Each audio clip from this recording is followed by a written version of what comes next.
माँ शैलपुत्री जय माता दी, माँ कष्ट निवारे जय माता दी, शैलपुत्री जय माता दी।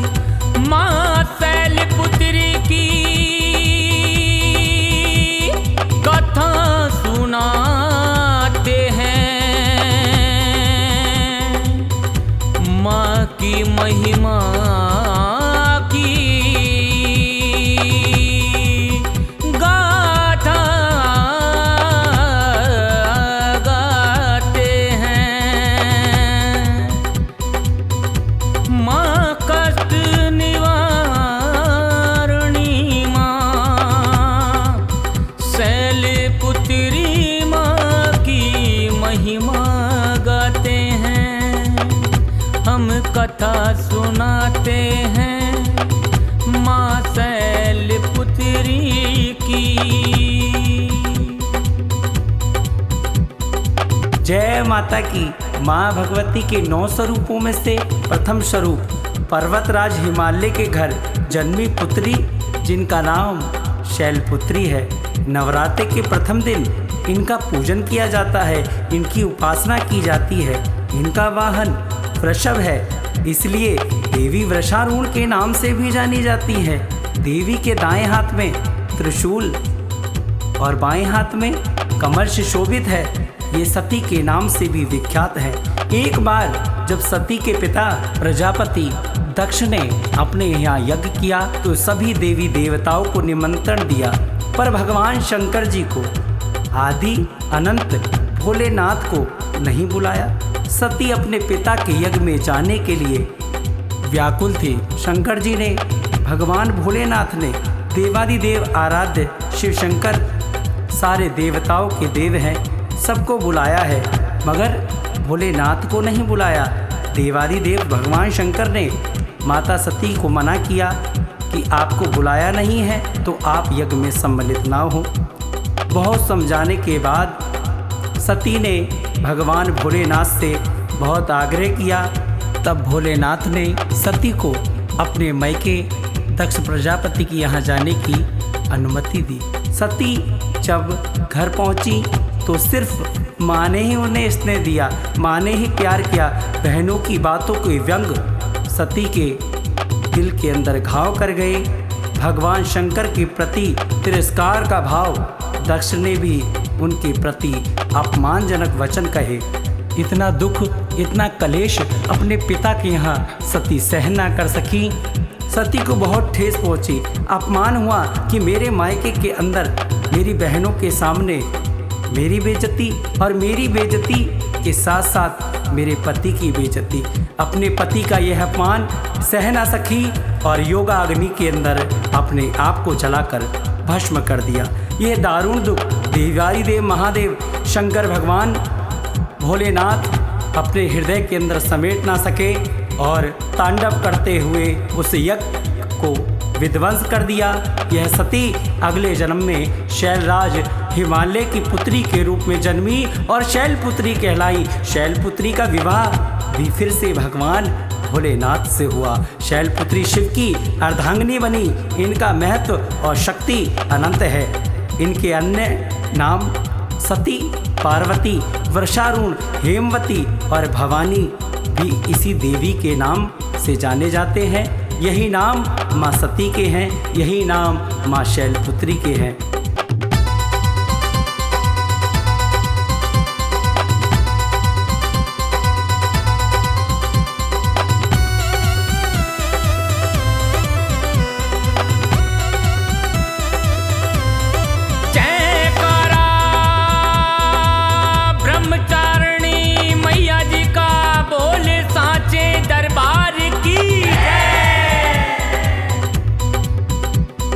जय माता दी, जय माता दी, जय माता दी, जय माता दी, जय माता दी। जय ब्रह्मचारिणी जय माता दी, हो जय माता दी। जय ब्रह्मचारिणी जय माता दी। ब्रह्मचारिणी माँ कृपा करती, दास पे दया करती। माँ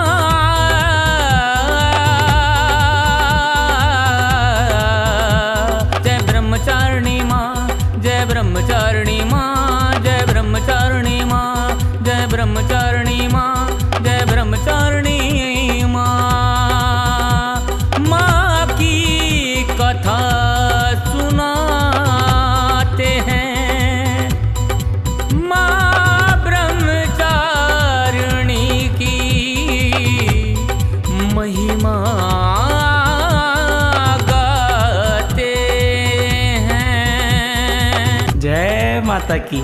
नवरात्रि का दूसरा दिन शक्ति का दूसरा स्वरूप माँ ब्रह्मचारिणी को समर्पित है, जिनका पूजन, जिनका वंदन, जिनकी आराधना हम दूसरे नवरात्रि पर करते हैं। ब्रह्मचारिणी की पूजा अर्चना की जाती है। उनका साधक इस दिन अपने मन को माँ के चरणों में लगाता है। ब्रह्म का अर्थ है तपस्या और चरणी यानी आचरण करने वाली। इस प्रकार ब्रह्मचारिणी का अर्थ हुआ तप का आचरण करने वाली। भगवान शंकर को पति रूप में प्राप्त करने के लिए घोर तपस्या की थी। इस कठिन तपस्या के कारण इस देवी को तपशरणी अर्थात ब्रह्मचारिणी से अभिजीत किया। माँ ब्रह्मचारिणी देवी की कृपा से सर्व सिद्धि प्राप्त होती है। दुर्गा पूजा के दूसरे दिन देवी की इसी स्वरूप की उपासना की जाती है। इस देवी की कथा का सार यह है कि जीवन के कठिन संघर्षों में भी मन विचलित नहीं होना चाहिए। पूर्व जन्म में इस देवी ने हिमालय के घर पुत्री रूप में जन्म लिया और नारद जी के उपदेशों से भगवान भोलेनाथ शंकर को पति रूप में प्राप्त करने के लिए घोर तपस्या की। इस कठिन तपस्या के कारण इन्हें तपशरणी अर्थात ब्रह्मचारिणी के नाम से अभिजीत किया गया। 1000 वर्ष तक इन्होंने केवल फल फूल खाकर बिताए और 100 वर्ष तक केवल जमीन पर रहकर शाप पर निर्वाह किया। कुछ दिनों तक कठिन उपासक रहे और खुले आकाश के नीचे वर्षा और धूप के घोर कष्ट से 3000 वर्षों तक टूटे हुए बिल्व पत्र खाए और भगवान शंकर की आराधना करती रहीं। इसके बाद जो उन्होंने सूखे बिल्व पत्र खाना भी छोड़ दिए, कई हजार वर्षों तक निर्जल और निराहार रहकर तपस्या करती रहीं। पत्तों को खाना छोड़ देने के कारण इनका नाम अपर्णा पड़ गया। कठिन तपस्या के कारण देवी का शरीर एकदम क्षीण हो गया। देवता, ऋषि, सिद्धगण, मुनिजन सभी ने ब्रह्मचारिणी की तपस्या को अभिभूतपूर्व पुण्यकृत बताया, सराहना की और कहा, हे देवी, आज तक किसी ने इस तरह की कठोर तपस्या नहीं की। ये तुम्ही से ही संभव थी। तुम्हारी मनोकामना परिपूर्ण होगी। भगवान चंद्रमौली शिवजी तुम्हें पति रूप में प्राप्त होंगे। अब तपस्या छोड़कर घर लौट जाओ। जल्दी ही तुम्हारे पिता तुम्हें बुलाने आ रहे हैं।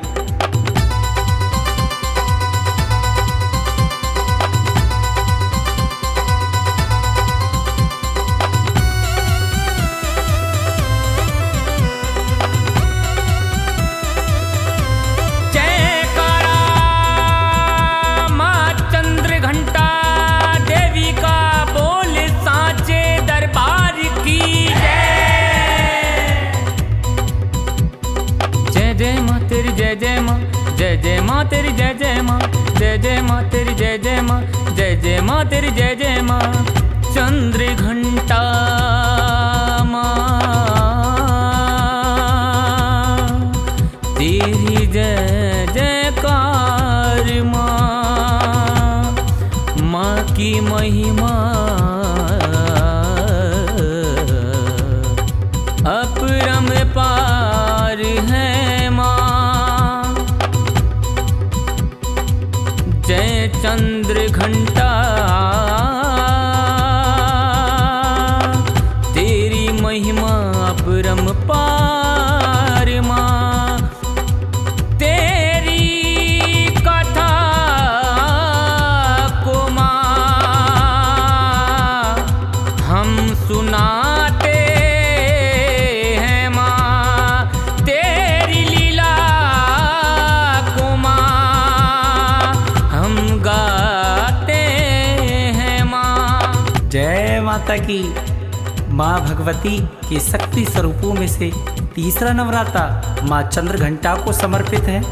माँ दुर्गा जी की तीसरी शक्ति तीसरा दिन माँ चंद्रघंटा का पूजन करते हैं। इस दिन इन्हीं के विग्रह का पूजन आराधन किया जाता है। इस दिन साधक का मन मणिपुर चक्र में प्रविष्ट होता है।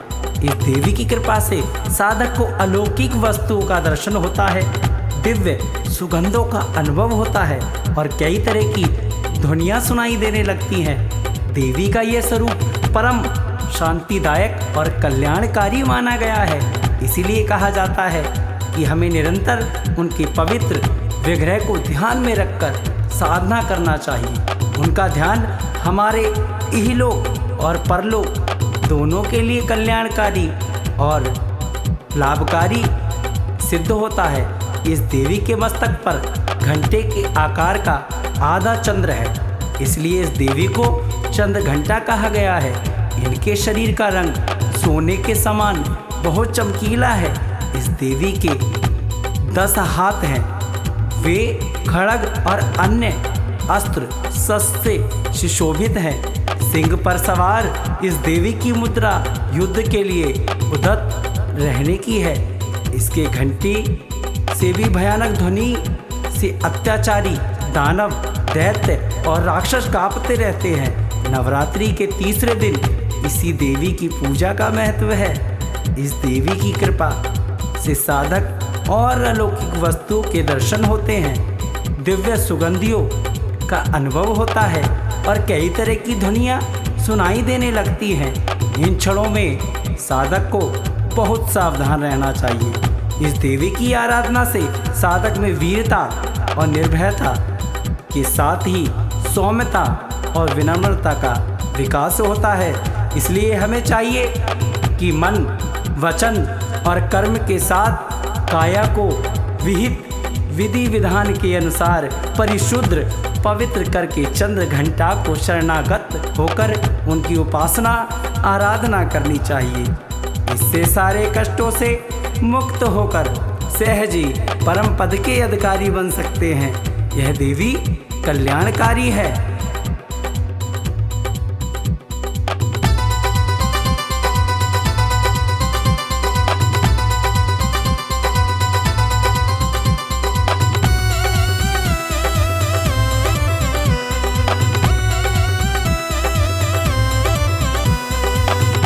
जयकारा कुसमांडा माई का बोल साचे दरबार की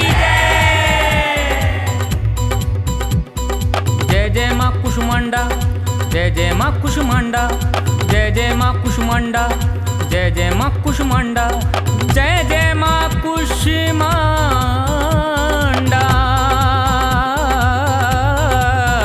जय जय माँ कुसमांडा, जय जय माँ कुसमांडा, जय जय माँ कुसमांडा। माँ की महिमा हम सुनाएं, माँ की महिमा, माँ की महिमा हम सुनाएं, माँ की महिमा, माँ की महिमा हम सुनाएं, माँ की गाथा हम गाएं। जय जय माँ कुसमांडा, जय जय माँ कुसमांडा, जय जय माँ,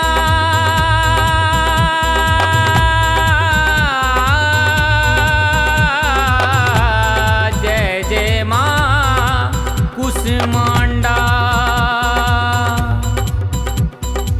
जय माता की। नवरात्रों के पूजन के अंदर चौथा दिन माँ कूष्मांडा देवी के स्वरूप को समर्पित है। माँ की उपासना की जाती है। साधक का मन अनाहत चक्र में अवस्थित होता है। नवरात्रि में चौथे दिन देवी को कूष्मांडा के रूप में पूजा जाता है। अपनी मंद हल्की हंसी के द्वारा अंड यानी ब्रह्मांड को उत्पत्ति करने के कारण इस देवी को कूष्मांडा नाम से अभिहित किया गया है। जब सृष्टि नहीं थी, चारों तरफ अंधकार ही अंधकार था, तब इसी देवी ने अपने इशात हाथ से ब्रह्मांड की रचना की थी। इसीलिए इसे सृष्टि की आदि स्वरूपा या आदि शक्ति कहा गया है। इस देवी की 8 भुजाएं हैं, इसलिए अष्टभुजा कहलाई। इनके 7 हाथों में क्रमांश, कमंडल, धनुष, बाण, कमल पुष्प, अमृतपूर्ण, कलश, चक्र तथा गदा। 8वें हाथ में सभी सिद्धियों और निधियों को देने वाली जपमाला। इस देवी का वाहन सिंह है और इन्हें कुम्हेड़े की बलि प्रिय है। संस्कृत में कुम्हेड़े को कुष्मांडा कहते हैं, इसलिए इस देवी को कुष्मांडा नाम से जाना जाता है। इस देवी का वास सूर्यमंडल के भीतर लोक में है। सूर्यलोक में रहने की शक्ति क्षमता केवल इन्हीं में है, इसलिए इनके शरीर की कांति और प्रभा सूर्य की भांति ही है। इनके तेज से दसों दिशाएं आलोकित हैं। ब्रह्मांड की सभी वस्तुओं और प्राणियों में इन्हीं का तेज व्याप्त है। अचल और पवित्र मन से नवरात्रि के चौथे दिन इस देवी की पूजा आराधना करनी चाहिए।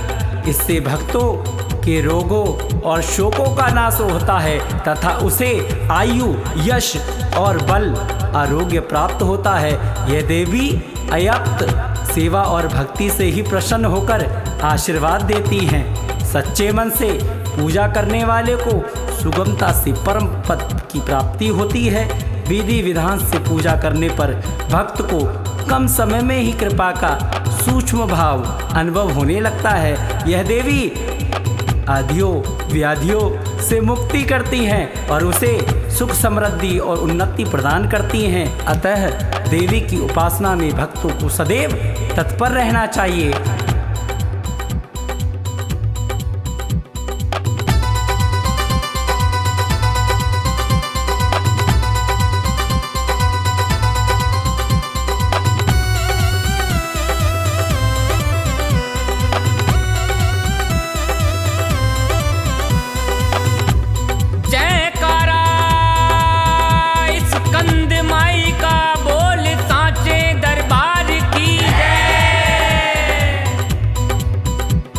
स्कंद माँ, स्कंद माँ, स्कंद माँ, स्कंद माँ, स्कंद माँ। माँ की महिमा की कथा तेरे दास सुनाते हैं, तेरी लीला गाते हैं। सुनती है तू पुकार, हम तुझे बुलाते हैं। सुन ले माँ तू पुकार। जय स्कंद माँ, जय स्कंद माँ, जय स्कंद माँ। माँ तेरा दास तुझे पुकारे, सुनते हैं ये दास प्यारे, तेरी कथा सुनाते हैं।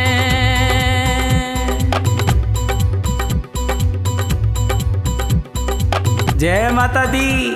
नवरात्रि का 5वां दिन स्कंद माता को समर्पित है। माँ की उपासना की जाती है। मोक्ष के द्वार खोलने वाली माता परम सुखदाई है।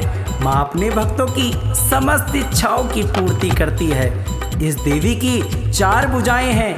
ये दाहिनी तरफ के ऊपर वाली भुजा में स्कंद की गोद में पकड़े हुए हैं। नीचे वाली भुजा में कमल का पुष्प, बाईं तरफ ऊपर वाली भुजा में वरद मुद्रा में है और नीचे वाली भुजा में कमल पुष्प है। पहाड़ों पर रहकर सांसारिक जीवों में नवचेतना का निर्माण करने वाली स्कंद माता नवरात्रि में 5वें दिन इस देवी की पूजा अर्चना की जाती है। कहते हैं कि इनकी कृपा से मूढ़ भी ज्ञानी हो जाते हैं। स्कंद कुमार कार्तिकेय की माता के कारण इन्हें स्कंदा माता का नाम दिया गया है। इनके विग्रह से भगवान स्कंद बाल रूप में इनकी गोद में विराजित हैं। इस देवी की 4 भुजाएं हैं। ये दाहिनी तरफ के ऊपर वाली भुजा से स्कंद को गोद में पकड़े हुए हैं। नीचे वाली भुजा में कमल का पुष्प है। बाईं तरफ ऊपर वाली भुजा में वरद मुद्रा में है और नीचे वाली भुजा में कमल पुष्प है। इनका वर्ण एकदम शुभ। यह कमल के आसन पर विराजमान रहती हैं, इसलिए इन्हें पघासन भी कहा जाता है। सिंह इनका वाहन है। शास्त्रों में इसका पुष्कल महत्व बताया गया है। इनकी उपासना से भक्त की सारी इच्छाएं, सारी मनोकामनाएं पूरी हो जाती हैं। भक्त को मोक्ष की प्राप्ति होती है। सूर्यमंडल की आदि अष्टात्री देवी होने के कारण इनका उपासक अलौकिक तेज और कतिमय हो जाता है। अंत मन को एकाग्र रखकर और पवित्र रखकर इस देवी की आराधना करने वाले साधक या भक्त को भवसागर पार करने में कठिनाई नहीं होती। इनकी पूजा से मोक्ष का मार्ग सुलभ हो जाता है। देवी विधानों और सेवकों को पैदा करने वाली शक्ति हैं, यानी चेतना का निर्णय करने वाली हैं। कहते हैं कालिदास द्वारा रचित रघुवंशम महाकाव्य और मेघदूत रचनाएं स्कंद माता की कृपा से ही संभव हुई हैं।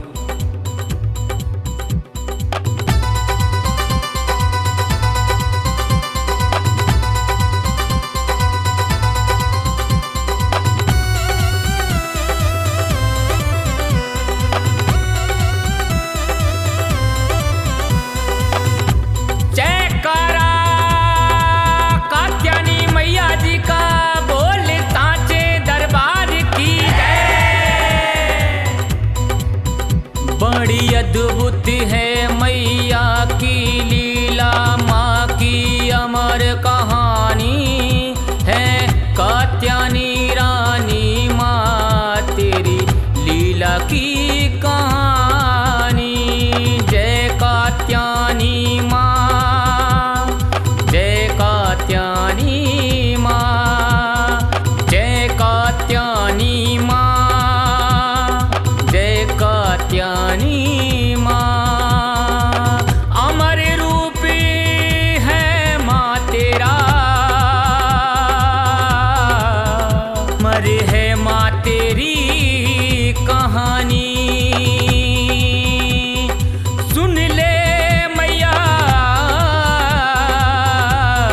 मेरे मुख तू अपनी कहानी। हम कथा सुनाते हैं माँ कात्यायनी रानी की।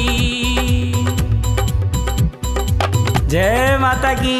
माँ दुर्गा के छठे स्वरूप का नाम कात्यायनी है। उस दिन साधक का मन आज्ञा चक्र में स्थित होता है। योग साधना में इस आज्ञा चक्र का अत्यंत महत्वपूर्ण स्थान है। नवरात्रि में छठे दिन माँ कात्यायनी की पूजा की जाती है। मान्यता है इनकी उपासना और आराधना से भक्तों को बड़ी आसानी से अर्थ, धर्म, काम और मोक्ष चारों फलों की प्राप्ति होती है। उसके रोग, शोक, संताप और भय नष्ट हो जाते हैं। जन्मों के समस्त पाप भी नष्ट हो जाते हैं। कात्य गोत्र में विश्व प्रसिद्ध महर्षि कात्यायन ने भगवती की परम्बा की उपासना की, कठिन तपस्या की। उनकी इच्छा थी कि उन्हें पुत्री प्राप्त हो। माँ भगवती ने उनके घर पुत्री रूप में जन्म लिया, इसलिए यह देवी कात्यायनी कहलाई। इनका गुण शोध कार्य है, इसलिए इस वैज्ञानिक युग में कात्यायनी का महत्व सर्वाधिक हो जाता है।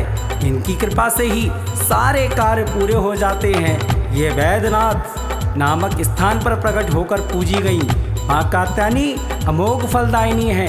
भगवान कृष्ण को पति रूप में पाने के लिए ब्रज की गोपियों ने इन्हीं की पूजा की थी। ये पूजा कालिंदी यमुना के तट पर की गई थी, इसलिए यह ब्रजमंडल की अधिष्ठात्री देवी के रूप में प्रतिष्ठित हैं। इनका स्वरूप अत्यंत भव्य और दिव्य है। ये स्वर्ण के समान चमकीली हैं और भयस्वर हैं। इनकी चार भुजाएं, दाईं तरफ ऊपर वाला हाथ अभय मुद्रा में है तथा नीचे वाला हाथ वर मुद्रा में है। माँ के बाईं तरफ के ऊपर वाले हाथ में तलवार, नीचे वाले हाथ में कमल का फूल सुशोभित है। इनका वाहन भी सिंह है। इनकी उपासना और आराधना से भक्तों को बड़ी आसानी से अर्थ, धर्म, काम और मोक्ष चारों फलों की प्राप्ति होती है। इसके रोग, शोक, संताप और भय नष्ट हो जाते हैं। जन्मों के समस्त पाप भी नष्ट हो जाते हैं। इसलिए कहा जाता है कि इस देवी की उपासना करने से परम पद की प्राप्ति होती है।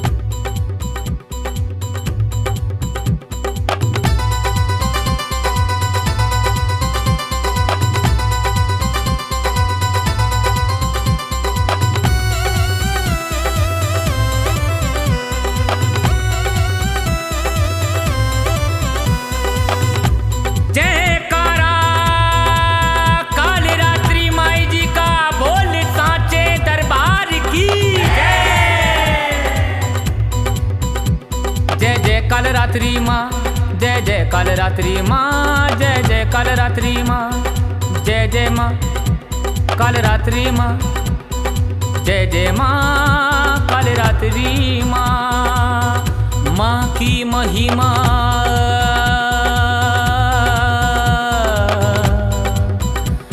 की अद्भुत कहानी, माँ कालरात्रि की। माँ की लीला अद्भुत प्रचंड है,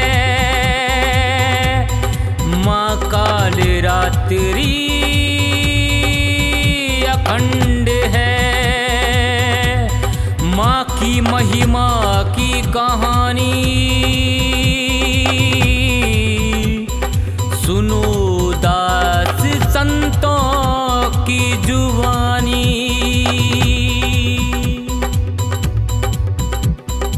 जय माता की प्यारे भक्तों, माँ दुर्गा की सातवीं शक्ति कालरात्रि के नाम से जानी जाती है। दुर्गा पूजा के 7वें दिन माँ कालरात्रि की उपासना का विधान है।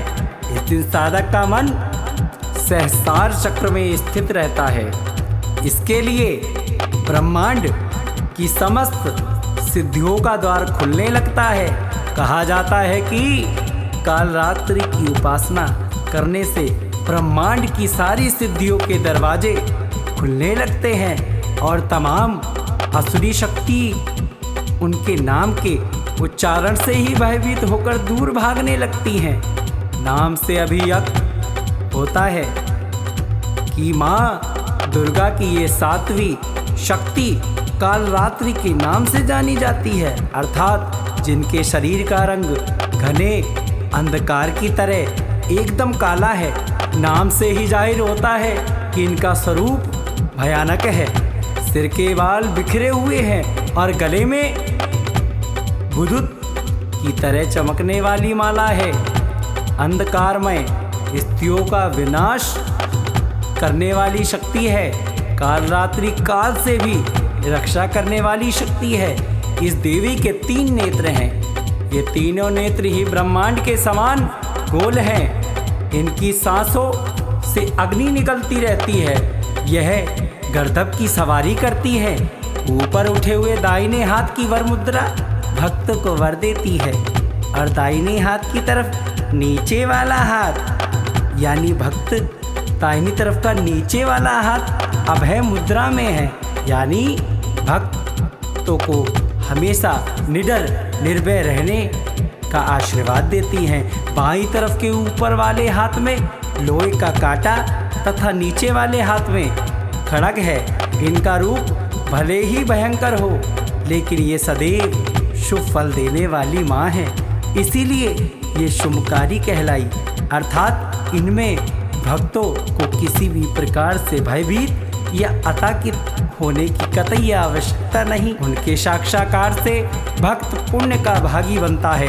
कालरात्रि की उपासना करने से ब्रह्मांड की सारी सिद्धियों के दरवाजे खुलने लगते हैं और तमाम असुरी शक्तियां के नाम चारण से ही भयभीत होकर दूर भागने लगती हैं। इसीलिए दानव, दैत्य, राक्षस और भूत प्रेत के स्मरण से ही भाग जाते हैं। यह ग्रह बाधाओं को दूर करती हैं और अग्नि, जल, जंतु, शत्रु और रात्रि भय दूर हो जाता है। इनकी कृपा से भक्त हर तरह से भय मुक्त हो जाता है।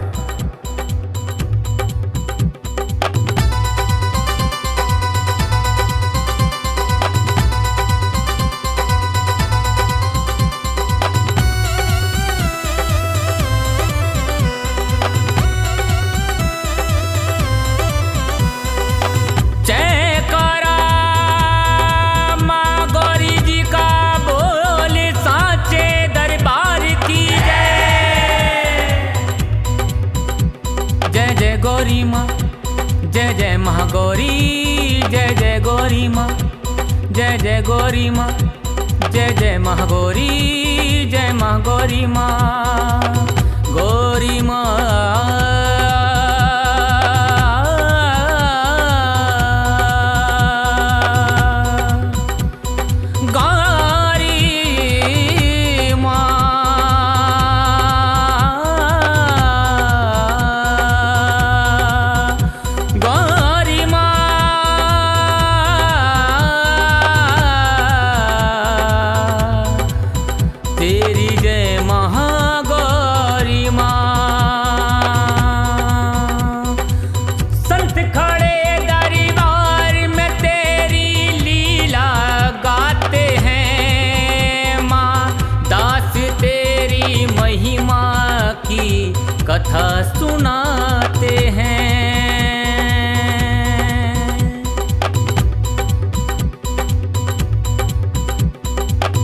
माता की। आइए प्रस्थान करें माँ भगवती के अष्टम दिन महागौरी की उपासना, उनकी पूजा।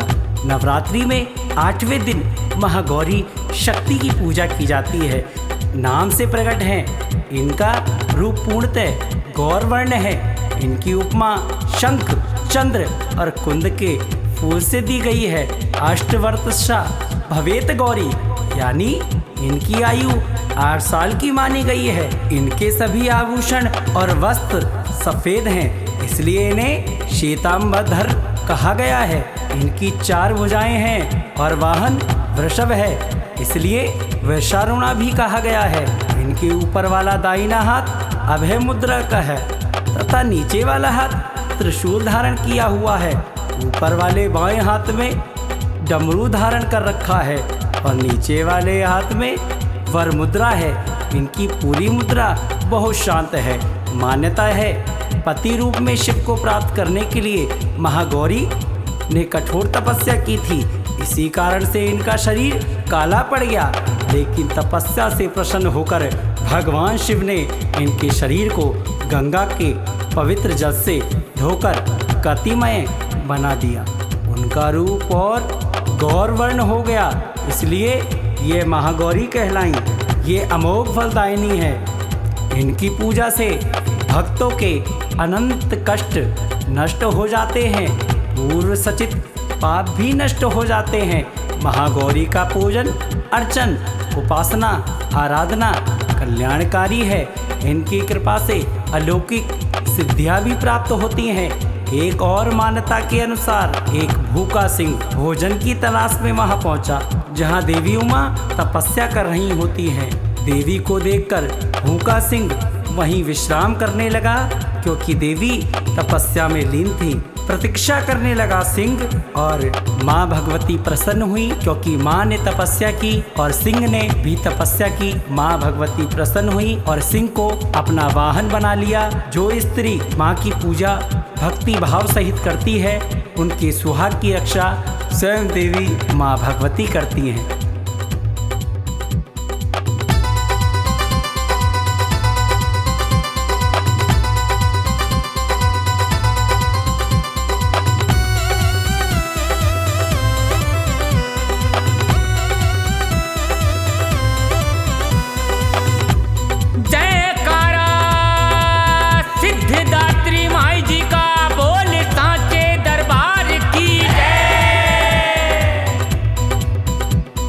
जय माता दी, जय माता दी, जय माता दी, सिद्धिदात्री जय माता दी, माँ कष्ट निवारे जय माता दी।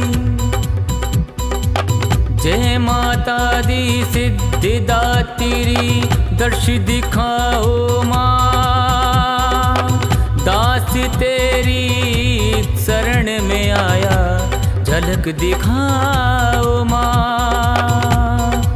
तेरी लीला की महिमा बहुत सुनी है, आज उस कथा का बखान सुनाता हूँ माँ। सिद्धिदात्री माँ,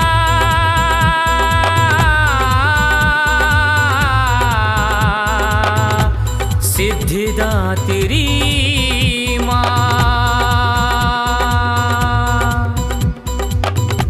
माता दी। माँ दुर्गा की 9वीं शक्ति का नाम सिद्धिदात्री है। ये सभी प्रकार की सिद्धियों को देने वाली है। नवरात्रि के 9वें दिन इनकी उपासना की जाती है। मान्यता है कि इस दिन शास्त्रीय विधि विधान और पूर्ण निष्ठा के साथ साधना करने वाले साधक को सभी सिद्धियों की प्राप्ति हो जाती है। इस देवी के दाहिने तरफ नीचे वाले हाथ में चक्र और ऊपर वाले हाथ में गदा तथा बाईं तरफ के नीचे वाले हाथ में शंख और ऊपर वाले हाथ में कमल का पुष्प। इनका वाहन सिंह है और ये कमल पुष्प पर भी आसीन होती हैं। नवरात्र में यह अंतिम देवी हैं। नवरात्रा संपूर्ण होता है इन माँ भगवती की पूजन करने के बाद। हिमाचल के नंदा पर्वत पर इनका प्रसिद्ध तीर्थ स्थान है, मान्यता है, माना जाता है। इनकी पूजा करने से बाकी देवियों की उपासना भी स्वयं हो जाती है। यह देवी सर्व सिद्धियां प्रदान करने वाली देवी हैं। उपासक या भक्त पर इनकी कृपा से कठिन कार्य भी आसानी से संभव हो जाते हैं। अणिमा, महिमा, गरिमा, लघिमा, प्राप्ति, प्राक्रमय, ईश्वर और वशित्व 8 सिद्धियां होती हैं। इसलिए इस देवी की सच्चे मन से, विधि विधान से उपासना आराधना करने से सभी सिद्धियां प्राप्त की जाती हैं। कहते हैं भगवान शिव ने इस देवी की कृपा से तमाम सिद्धियां प्राप्त की थी। इस देवी की कृपा से ही शिव का आधा शरीर देवी का हुआ था। इसी कारण शिव अर्धनारीश्वर नाम से प्रसिद्ध हुए। इस देवी के दाहिने तरफ नीचे वाले हाथ में चक्र, ऊपर वाले हाथ में गदा तथा बाईं तरफ के नीचे वाले हाथ में शंख और ऊपर वाले हाथ में कमल का पुष्प है। विधि विधान से 9वें दिन इस देवी की उपासना करने से सिद्धियां प्राप्त होती हैं। इनकी साधना करने से लौकिक और परलौकिक सभी प्रकार की कामनाओं की पूर्ति हो जाती है। माँ के चरणों में शरणागत होकर हमें निरंतर नियमनिष्ठ रहकर उपासना करनी चाहिए। इस देवी का स्मरण, ध्यान, पूजन हमें इस संसार की असारता का बोध कराते हैं और अमृत पद की ओर ले जाते हैं।